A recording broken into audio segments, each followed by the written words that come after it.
Mr. Darren Till. We could not have timed this out any better. How are you, sir? What's happening, mate? You okay? I'm doing great. Yeah. I think this might be the first time we've met in person, we've right? We've never met in person, no. Wow. Well, thank you for coming. No problem. We have a lot to talk about. Yeah, we do, yeah. Welcome to the studio. It's lovely, mate. What do you think? It's lovely, yeah. It's a little different. All the icons. Yes. It's lovely. When are we going to get one of yours? As soon as I get that belt. Yeah, it would be nice. By the way, I have something for you. Okay, mate. You've been talking a lot about donuts. Yeah. I got you a box of American donuts, my friend. Thanks, mate. Look, and this is a great time for donuts. The Halloween-themed donuts. How about that? This as well. I've literally just went to Dunkin'. Oh my! 12, so I've got 24 now. There you go. Thanks, mate. I know you've been very excited about the donuts. I wanted to, because you're here on holiday, right? Yeah. I'm not here for the UFC. Wow. This is just spare of the moment thing. I booked it like 2 weeks ago. Okay. So I'm just here for. You're here with your missus. Yeah. She's backstage. So 4 days here. But are you going to stick around for the fight? No, I can't, because I have an MMA show on Friday, my own MMA promotion. You have a promotion? Yeah, it's like an amateur show. It's LWCC MMA. Okay. So that's on Friday, so I can't miss it. So where is that? It's in Liverpool. Okay. Yeah, so it's in like the city centre, so I couldn't miss it. Otherwise, I would have stayed. So you just decided to come here to celebrate the win. You booked this. Yeah, because I've had such a tough year. I've had loads of fights. I was like, I've never seen New York. I was talking about it, so I thought I'm going to go for like 4 days after the fight. So. First time here? First time. What do you think? I mean, it's amazing. It's breathtaking. Really? Everything about it. Like, I've travelled the world, but it is breathtaking, honest to God. Like, what's your favourite thing so far? I don't know. I'm just taking all in the sight. It's just crazy. The traffic, there's permanently taxis beeping. Yeah. Where did we go? We've been to I went to Times Square. Yeah. That's amazing. The honestly, lights. It's unbelievable. I've never seen nothing like it in my life. Yesterday was crazy rain. Yeah, it was crazy rain. I was just rocking around in the rain. Yeah. You didn't care? No, not at all. I mean, you're from England, so you don't really... England, but I don't give a fuck anyway. But that was pretty crazy. Like that was intense rain. It didn't stop all day. I know. It didn't stop. So I feel bad for a tourist who's here. You can't really go out and about, but you didn't care. No, I didn't care, mate. Unbelievable. Okay, so did you hear some of that? Yeah, of course. What do you think of that guy? He's funny. He's funny, you know what I mean? You enjoy his shtick? Yeah, I like the way he talks. It's funny, you know, he's building a fight. We need to fight, but he shouldn't have signed that contract with Santiago because we could have fought now. I wouldn't have had this holiday. I would have just got straight back in the gym. You would have been down? Yeah, we could have fought. I'm down to... I will fight anyone. I don't care. I'll fight anyone. And he will. So, you know, he shouldn't have signed that contract. And he's just said then, like, he wants me to wait. I want to wait for that cunt now, you know. I want to fight him so much. I will fucking knock him straight out. Yeah. So, he can fight, and I can fight. And, you know, I want to fight him. So let's hope that the UFC don't book me against anyone else. You know, I've mentioned I want to fight Thompson. You know, he's fighting Masvidal because I think me and him would be a great striking match. But the fight right now, it looks like is Mike Perry, you know. It is. That's what it looks like it is. That's the one I want to see next. That's the one everyone wants to see next. Everyone wants to see it. But are you going to wait for him? Well, I don't, you know, it depends. He's got a tough fight in Santiago. Don't look like Santiago's one of the best strikers in the division. Can he get past Santiago? I don't know. You know, that's a good fight. I don't really want to give too much away in it, but how long would I have to wait after the fight? You know, does he beat Santiago? So if he doesn't beat Santiago, he's coming off a loss. I'm coming off a win. We can't fight then. Right. So you know, how long do I have to wait for Mike Perry? I feel like we're playing with fire here, and that's why there's so much heat between you two. Yeah. That's the one I want to see next. You know what I mean? He's booked. I was booked against Cerrone. Right. So now... If they just waited a week or two... The fight got booked 4 days before my fight with Cerrone. He announced it and obviously Santiago did. Right. So if he could have just waited a few more days, we could have fought right now. And were you aware of all this? Because when you got on the mic, you said, you know, Mike Perry, we were supposed to fight. So were you aware that there was some talk of maybe you guys fighting? And then were you upset when you heard that he had signed? No, because we had a little bit of shit talk on Twitter. And then I thought maybe after the Cerrone fight, whoever won out of me and Cerrone would get Mike Perry. Obviously, I knew I was going to win, and then that fight just got booked out the blue, and I was like, fuck, the fight's been booked. So I was like, we were meant to fight, because if he wouldn't have had the fight booked, I would have just said, we need to fight. Are you ready? Because I am not injured at all. So we could have just fought. We could have fought next month. But now he's booked. I feel like someone. So there's not on my part. No, I'm ready to fight. He's booked it. He's had to sign the contract. He needs to get paid. But that fight could have been made in my hometown. This is like, you know, like when my dad was like, yeah, I saw the toy that you wanted at the store and I was gonna buy it for you, but maybe next time. You know, it's like it's right there, but it's not there. Yeah, you know what I mean? It was just so magical. Have you watched that again? You two screaming at each other? I've got it on my phone. It's incredible. It's amazing. You can't even script those. Those are moments that just happen. Yeah, and because everyone's saying like you need to bask in the ambience of your win. Yeah. But okay, I've won. I'm looking at Mike Perry. That's the fight I want right now. It's so straight away when I called him out and we were having the trash talk, you know, the commentators were like, well, Till needs to enjoy his win. I don't want him now. I want to fight Mike Perry. And you knew he was there the whole time? Yeah, I looked at him. I was looking at him. You know, I'm in the cage. I'm looking at him. I'm looking at other guys. Yeah, I knew he was there, of course. What about this encounter that he's talking about, you outside? Were you really walking barefoot? No, I was in my trainers. I'd just finished cutting weight. Okay.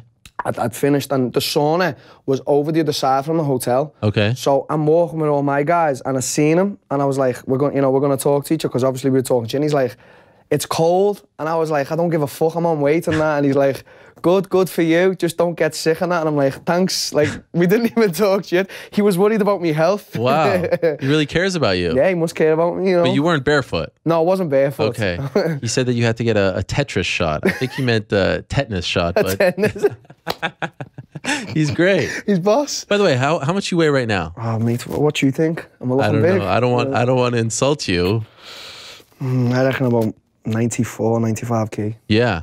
Wow, so you're like pushing 200 pounds or so. More, 200 pounds is 90, so that's like, what, 210, wow. 215? That is unbelievable. Yeah. Have you been eating a lot this past week? I haven't stopped eating. I'm trying everything, so where did we go? What did I eat? I had a bunch of food in TikTok diner. Okay, yeah. We're staying in the New Yorker. Yeah. I ordered 3 plates of food. 3 plates? 3 plates. I ordered a pastrami burger. Okay. I ordered pancakes, and I ordered steak and eggs. Oh my God. And then we were going past Chipotle, and I was like, I want a Chipotle. And then I was like, I want donuts, and I just want this, and I want that. Can't stop. Can't stop, mate. Are you always like this? Or? No. This is the week after my fight. So this week, I will eat anything, and then come Monday, I'll probably go back to the gym and just eat normal. Okay. So I'm not like this all the time. This is you celebrating. This is me celebrating the biggest win of my career. You know, I wasn't meant to come to New York. I just spare of the moment. So yeah, right now I'm huge, but I'll get back down to about 91, 90, and then that's my weight I like to be at. So what was last week like for you back home? A lot of people coming up to you, getting noticed. What was it like? It was amazing. Yeah? I mean, it was good before that, but it was amazing. Like couldn't go out. People just wanting photos, pictures, whatever, and everyone's saying how proud I've done the city, and you know how much they want to get it to the Echo Arena, which is, you know, everyone has got a dream of fighting in Vegas, the MSG, but I just want to fight in my hometown. That's my dream. Is there any more talks of that? I don't know. I put a post on Instagram, and Dana White liked it. I put a post like, yeah, can we fight at the Echo? And I tagged Dana, and he liked it. Okay. So, you know, I don't know what that means, but yeah. he liked the photo. Yeah. You know, so if it comes, but no one from the UFC has reached out to you, called you, said, okay, we have these plans for you. We want to do this. Well, they said that they had a date in March for England. Okay. And then one of the guys, Matt, who works the Europe side, he was like, we have a date in March, but we don't know what we're doing. I don't know what he was on about, like London or something, but I said, can't we just get Liverpool, please? So I don't know whether they're thinking or what, but me and Mike Perry in Liverpool, you know. Oh my gosh. That would sell out in 10 seconds. 60 seconds, it just would sell out. Just you two on the card, no one else. Yeah. It would sell out. That's true. It probably would. It would sell out 1,000,000%. Unbelievable. Ariel, you don't understand what them Liverpool fans are like, mate. They're crazy. Trust me. There's a sort of irony to you like being recognized now everywhere and being a star, because you had to leave Liverpool because of the issues, the stabbing. You went to Brazil, and now like you can't. There's nowhere to hide, right? Like now you're a celebrity. Yeah. Well, because everyone knows the story as well. Because like I was getting into trouble in Liverpool, and then you know I got into trouble in a nightclub, got stabbed, and then they all know my story of going to Brazil, and then going over there to do what I set out to do, and then coming back sort of like a little bit of a star. So everyone just looks at that story and goes, fuck that guy, you know. He made a lot of sacrifice and he did it. Yeah. You know, it's a fun story. They're gonna do a film about it one day. Yeah. Yeah, trust me. You believe it? Yeah, I believe it, trust me. One thing that a lot of your friends have said over the last 24 hours to me is, I want to see, okay, the Perry thing was good, but I want to see Darren Till fight Colby Covington because what he said about Brazil. Yeah, well... Because you can represent Brazil as well. I've had about 1,000 messages from Brazilians. Really? angry as well, saying they want me to kill Colby. He's disrespected our country and he's disrespected you. And, you know, he really did. Why did he do that? That was ridiculous. So I went on this little rant at the beginning of the show where I said what he did was, you know, he's playing the bad guy, right? Yeah. But he didn't cross the line. He went up to the line, but he didn't cross the line. Yeah. And what he said was, you know, this place is a dump and you guys are filthy animals. But you could say that about any place in the world. Like it wasn't specific to Brazilians. Now, Brazilians are upset and they have every right to be. But it wasn't like he was, I don't think he was offensive or racist or anything like that. So they're riled up and that's cool. But I don't think like he did anything where he needs to be punished. No. This is the fight game, right? The whole point is to rile people up. No, yeah, he doesn't have to get in trouble. Like the fact that people are coming to you and saying, we want you to shut him up means what he's doing is working. It's working, right? As you've just said, the welterweight division right now is so interesting. It's the most. People want me to kill Cole because he's disrespected Brazil. Me and Mike Perry. You've got the other guys. It's fucking. It's Usman's going nuts about Cole. Like Usman's tagging me on Instagram. He wants to fight me. It's great. It's amazing. But do you feel a sort of sense like are you offended by what he's saying about Brazil? I'm not offended. I just think it was stupid. I think Colby's trying to be like this bad guy trash talker, but it's coming off a bit like ungenuine. Like it's like he's forcing it. It's fake. It's like fake. Yeah, it's like he's trying too hard. Yeah, you're trying too hard. Just be genuine, and people will like it. Like not a lot of people are liking him, like because he's coming off as fake. Just be real, and everyone will like you. Just be a genuine person. Do you know? I know you're here on vacation, but did you watch the fight? I've seen bits of it. You know, Colby's got good wrestling. He's a really good wrestler, but. The striking department, don't even think about it. I fucking not in my realm. Do not. He just got outstruck by Damian Maia. There's no disrespect to Damian, but I ain't on levels like them. I'm not on Mike Perry's level. I'm not on anyone's level. Where would you put yourself? Like, are you like Wonder Boy? I am the best striker in the welterweight division. There's no doubt about it, Ariel. They come into this world thinking that they can strike with me, and I just bring them into a false sense of security. I always call it unidentified pressure. Like the weekend, you know, you can say what you want about Cowboy being a lightweight, but before the fight, everyone was saying Cowboy's just going to smack me up on that. So isn't it so ironic how that I've just beat Cowboy and people are saying, well, Cowboy's not a welterweight. Well, he is a welterweight because he's just beat a load of welterweights. Sure. So don't discredit my work. The striking department is my department and no one can deal with me in there. And Mike Perry hits hard in that, but it doesn't mean anything. I can take a fucking shot and he wouldn't even catch me. I'd just jab him everywhere and knock him straight out. This is just the truth. They just cannot deal with my striking. That is the truth, Ariel. Were you surprised Colby beat Damian? Yeah, I expected Damian to win. Like, that was the surprise, but Colby's good. Colby is good. He's a good fighter. Who do you think is like your biggest, you know, threat right now at 170? Like when you see, okay, I'm going to be the king. You think you're going to be the king. You think you're going to be the king in multiple divisions. Who right now do you see as like, okay, this will be my guy, like my foil once I get to the top? Do you see anyone right now who's close to you? I think like if I had to pick, I think like Wonder Boy and Woodley. I think they're the two hardest fights. Okay. I think Woodley because he's such a powerful guy. He's a powerful wrestler. And, you know, he does hit hard, and just because Thompson, you know, he's a really great striker. So I think them too, but apart from that, I don't see anyone. Some people have accused Woodley of, you know, now that he's a champ, he kind of plays it safe. Do you believe that? Well, it doesn't fucking matter. If he wins the fight, he wins the fight. Yeah. That's the mindset of a loser right there. It does not matter how he fights. Obviously, he's not going to get these crazy big pay-per-views from Dana because no one wants to watch him. But if you can't beat the fucking champion, well, that's it. So that's a loser's mindset. It doesn't matter how Tyron fights. If Tyron beats you, he beats you. Yeah. So it doesn't matter if he runs away from Damian for 5 rounds, as people said.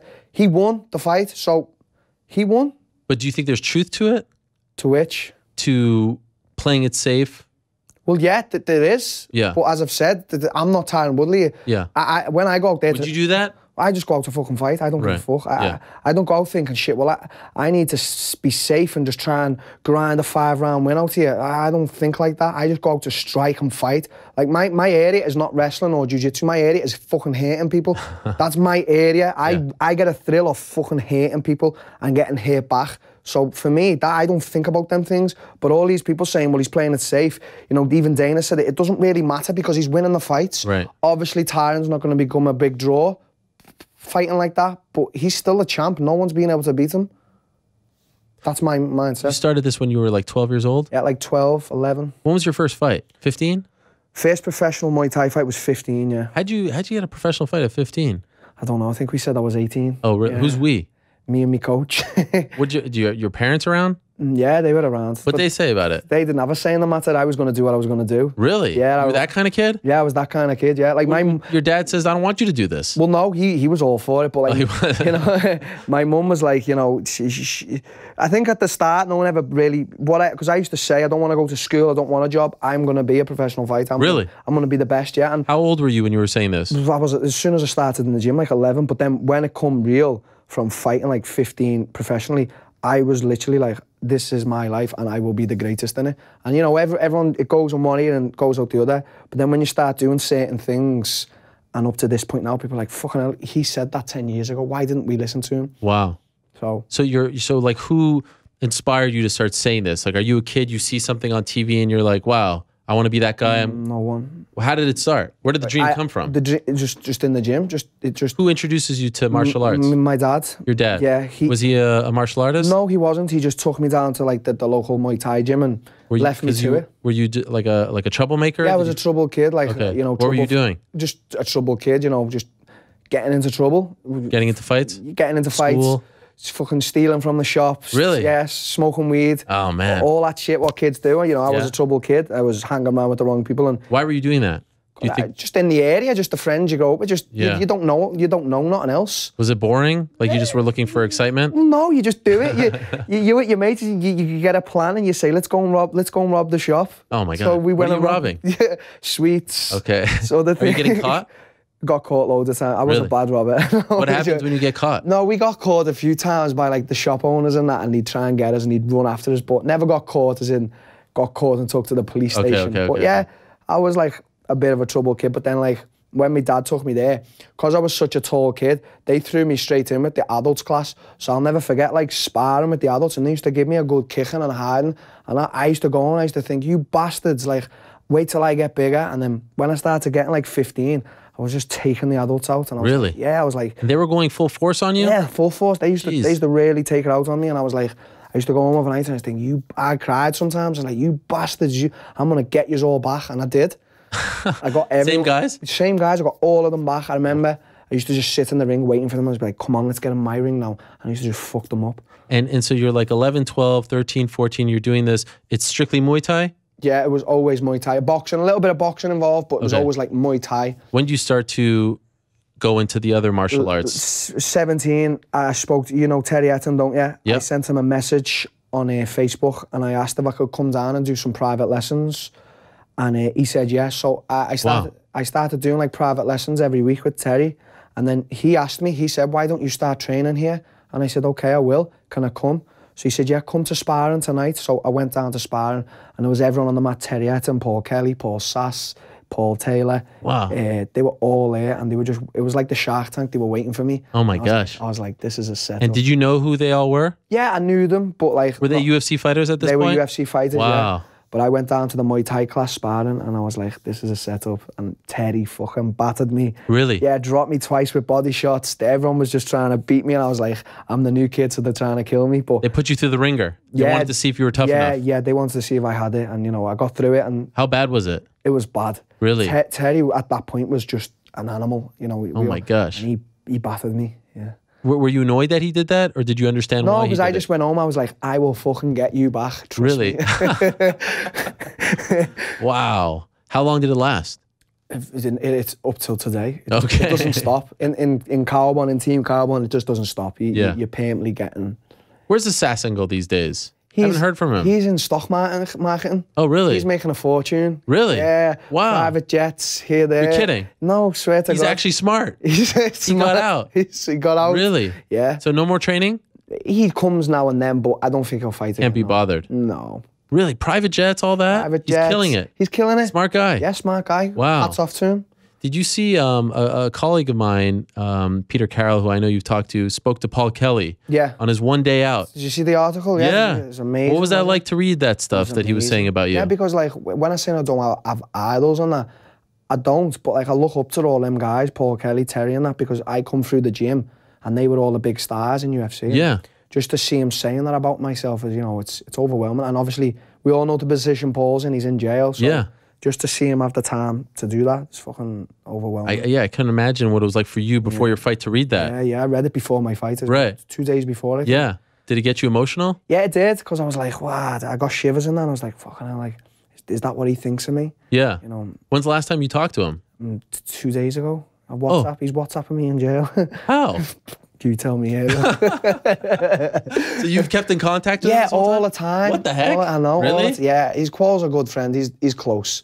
You can have a phone in jail? I don't know. You don't want to get him in trouble. You speak to him. Yeah. Holy smokes. And Terry, what can you tell us about him? He's at the gym? Terry's at the gym every day. He's okay? He's okay. You seen him in Poland, right? He was in my corner. I didn't see him. He was in my corner. He was in your corner? He was in my corner, yeah. Oh, wow. I didn't recognize him. Yeah, funny story. Like, so we had a room next to each other, me and Terry.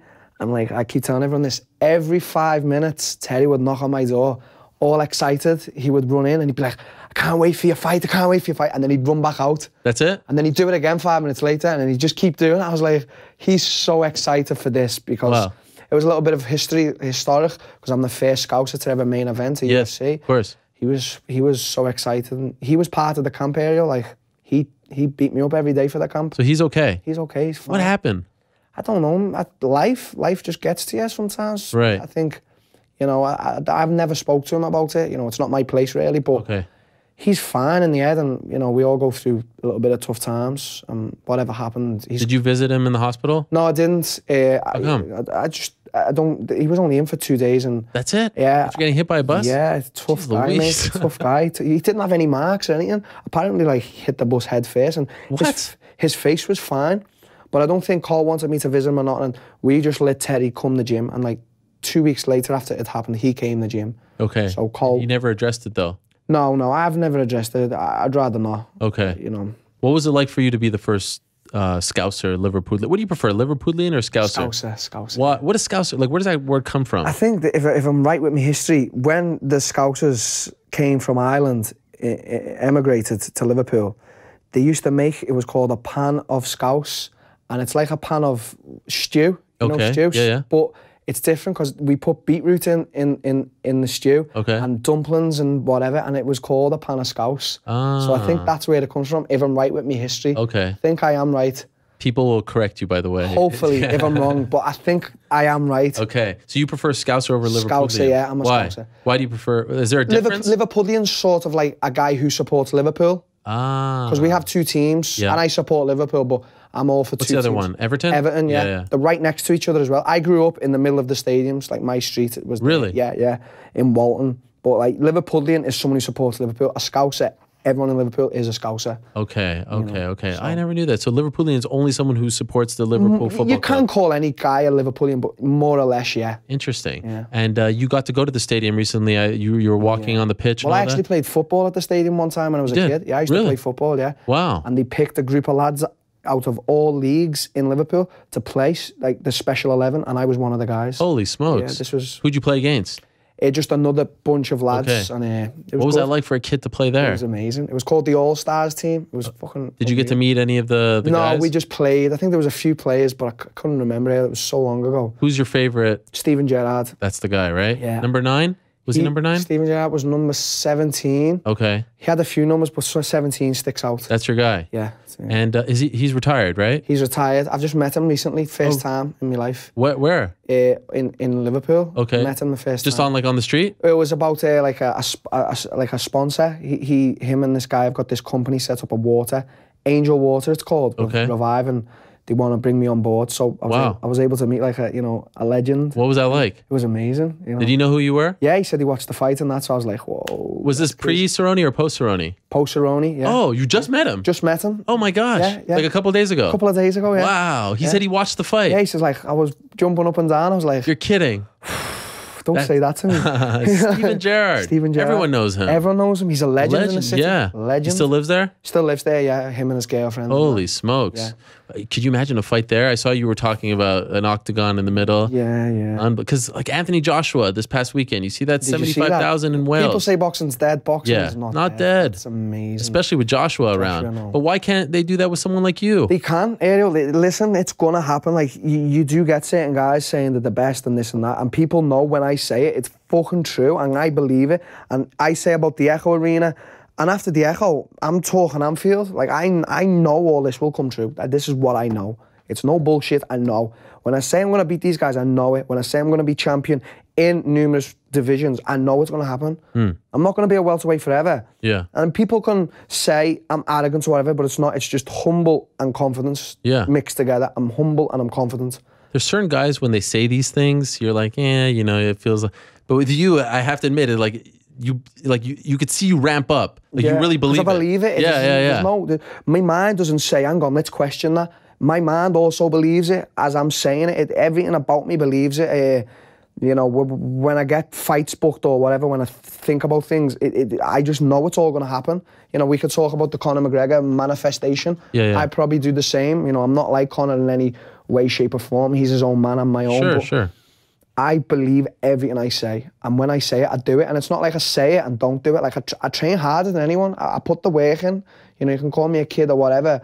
Young, dumb, whatever Mike Perry just said. He hasn't got a fucking clue. He's just gone mentally in the head. It looks like he's talking about Tetris shots. What the fuck? But, you know, I just believe everything I say, Ariel. When did you start to feel this, that you were going to be a multiple weight world champion, the best in the world? Like, it doesn't happen, you know, the first day. When did you feel like this was like actually... in MMA now? Like, this has been, I thought, like, in my mind for a few years now, like maybe 2, 3, just because how big I am as well. Like, I know that I can't stay at welterweight forever. And just the way you see a guy like Conor getting the 2, for me, now that's already been done.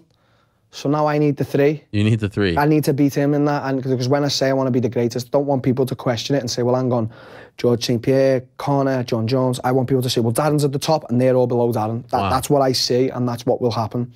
Did you see him at the event, Conor? I seen him come in, but I didn't see him. You didn't actually interact? No. Have you ever had interaction with him? I've never seen him. The only time... No, I've never actually seen him. The only first time I ever seen Conor was when he was at my fight in Dublin. And then someone told me to check me Twitter. And I was like, why? And they were like, oh, Conor follows you. And I was like, oh, does he? Yeah. And I didn't follow him. I was like, shit, I'll have to follow him back. So, you know, he must have liked me Dublin fight. You know what I mean? Yeah. It's unbelievable what you've been doing, really. And the support that you're getting, it's very rare to have... You know, like Mike Perry, he's popular, but he doesn't have like a nation behind him, right? Not all... Colby, same thing. You and Conor share that. You have a whole nation behind you. I have 2. Conor has 1. That's true. I have Brazil, like... They consider you... They consider me. Like, my friends have been messaging me from all over Brazil saying, Till, you're so famous in Brazil right now. Everyone's talking about you. And I'm like, that's so amazing. I'm going to Brazil soon as well. Okay. In like 2, 3 weeks, To do what? To see my daughter. Of course. This is what I mean here. I haven't seen her for like over a year. Wow, what's that like? It's, what can I say? You know, you get guys, certain fighters, they say, oh, I'm away from my family for like a month. And I'm like, can't imagine. I'm like, you just got to stop crying, mate. I'm away from my daughter for a year. But it was all, I done it all for something. And it's worked out, is it not? You know. How old is she? She's nearly 4. So she's 4 and you've not seen her for a year. They changed so much between 3 and 4. She has. I see her on FaceTime. You talk to her? I see it. Everything has changed. She's not the daughter I knew. So it's like she's going to be a stranger when I see her. She still knows me, but she's a stranger. Yeah, and it's hard to talk to them on FaceTime, right? Like, they have no attention span. I hate it. It's the worst. I say to, like, her mother, I say, I hate speaking on FaceTime. And she's like, well, you've got to give time. I'm like, I want to, but I hate speaking on FaceTime because she's giving me no attention. She's doing other things. And you take it personally, but you can't. You can't because she's a child. She doesn't know any better. What was that decision like to leave, and you were leaving her, and you were going back home, and it's best for your career to go back home because your coach is there and your team is there, but now you're not going to see her anymore. How difficult was that when you said goodbye? It was hard because I wasn't leaving Brazil and being sad about leaving everything behind. The only thing was my daughter. I was thinking, well, how long am I actually not going to see her for? And it's been a year now, so, you know, I don't know. I don't even know if I've dealt with it, but I have dealt with it. So it's just one of them, and I just, you know, I can't wait to see her. Can't wait to see her, to know that when I left her, up to now what I've done, what I've achieved in just a short time. And, you know, it's only the start and I haven't done anything of what I want to do, but this year's been a good year for me. Sure. You know. Did you consider trying to bring her to England? Yeah, at some point she's definitely going to come to England. Yeah? You know, I've had lots of trouble with the documents. Documents getting sent from Brazil to England is so hard. You know, like a passport, and there's like a waiting list, and it's like, do you have to go through it? I have to give authority. And I've already did that, but apparently I've sent not the right form off, so now I've got to do it all again. Oh my. So. And you have the infamous tattoo over there. Paige Van Zandt. Yes. That's who it is now? Well, I'm never going to get rid of it. But I find that fascinating because here you are with you have a lovely new girlfriend, right? Yeah. She's okay with this? She'll have to be. I'm not losing. I'm not. It hasn't come up in conversation. Well, yeah, we always talk. You can change it, right? You can go over it. I'm not like a petty guy. Okay. I don't care. That's just a part of my life now. Okay. So I don't really care. I'll never change it. I'll probably get things added on and that. Okay. But that's a part of my life. I'm not petty. Like, I'm not a guy who'd split up with my girlfriend and go, right, I'm going to delete all them photos off Facebook and Instagram. Yeah. That is petty behaviour. Okay. So you don't mind. So Paige can stay. I never forget the first interview when I said I didn't know who Paige was. Yeah, it was amazing. Now I know who she is. And you really didn't? No, I didn't. Well, she was just coming up, wasn't she? Yeah, she was, I'm not a guy who like studies MMA completely, so I really didn't know who she was. Has she asked you to get rid of the tattoo? Paige? No, your girlfriend. No, she's never mentioned it. Okay. No. Maybe after this. Maybe. No, credit to her. I mean, I feel like a lot of women would say, I don't want to stare at someone else's face on my guy's arm, you know? It's pretty big. It's like your whole... It's huge. Yeah, look at that. I mean, and it's very, very well done. It is. It's very well done. Yeah. When you were doing it, did you think like, oh, maybe, you know? I don't think it. I don't care. I just do. I don't think. I respect that. I overthink. Yeah. Do you? Yeah. Oh my God. This New York trip wasn't planned 2 weeks ago. That's unbelievable. And I just went, shit, I want to go to New York. Okay, I'll go. That's how I think. That's unbelievable. I don't plan things a lot. You're a spontaneous person. I'm very, very like... It's good to be that way. Yeah, I think it is. I overthink and overplan and scrutinize, and then you end up doing nothing. Yeah. That's a bad way to be. It's not a bad way to be, but because you're stressing. All day. You're killing yourself over something you shouldn't do. I know. Just live life. Just live life, yeah. Have fun. Have fun. Like last night, we was meant to go out. Yeah. So we were in the room, right? So we're planning this great night out we're going to have. So we get dressed up. She's dressed up. And we're like, yeah, this is great. We're drinking beers. Then we get down to... from the New York, and we go to a bar right outside Madison Square Gardens called Lucy's. Do you know it? Yeah, I've seen it. So we walk in, we're happy, we're going to get so drunk. And he goes, yeah, it's closed, guys. And we just went, what the fuck are we going to do? So we literally went to the 7-Eleven, got drinks, and just went back up the room. That's it. But we were happy. That's just living life, do you know what I mean? We wasn't bothered that we couldn't go on a night out. Right. You know, shouldn't stress over them things. Well said. By the way, what's it like seeing MSG? Not in here, but like being right across the street. It's amazing. Isn't that cool? I'll fight there one day. Yeah, I know I will. That's a famous place. Yeah, Ali, Frazier. I mean, some of the greats have fought there. MMA, Conor. Yeah, well now Conor. Bisping, GSP. Right. I'll fight there, Ariel. Are you bummed that you can't stick around?